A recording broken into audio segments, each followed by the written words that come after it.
যুধিষ্ঠির কি সত্যই সত্যবাদী ছিলেন? একবার যুদ্ধক্ষেত্রে দ্রোণাচার্য যখন প্রচুর পাণ্ডব সেনা বধ করছিলেন, অথচ দ্রোণাচার্যকে বধ করা যাচ্ছিল না, শ্রীকৃষ্ণ তখন বুঝতে পারলেন যে দ্রোণাচার্য যদি বেশি দিন বেঁচে থাকেন তাহলে কিন্তু পাণ্ডবদের পরাজয় অবধারিত। তখন তিনি একটা পরিকল্পনা করলেন যে এই দ্রোণাচার্যকে কোনোভাবে হত্যা করতে হবে। কী করা যায়? দ্রোণাচার্যের ছেলের নাম হচ্ছে অশ্বত্থামা।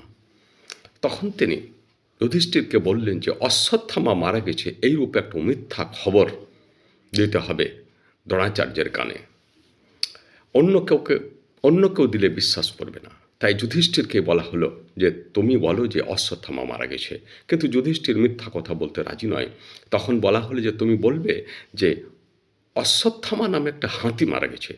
তখন অশ্বত্থামা নামে ওখানে একটা হাতি ছিল, সেই হাতিটাকে বধ করা হলো এবং যুধিষ্ঠির বললেন অশ্বত্থামা হত ইতি গজ।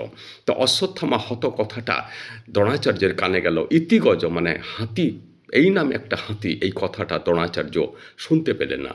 তখন তিনি বুঝতে পারলেন যে সত্যি তার পুত্র মারা গেছে। তখন তিনি গভীর তপস্যায় বসলেন এবং সেই সুযোগে দ্রৌপদীর ভাই ধৃষ্টদ্যুম্ন এসে দ্রোণাচার্যের মাথা কেটে নিয়েছিলেন। এইভাবে দ্রোণাচার্য মারা গিয়েছিল। নমস্কার।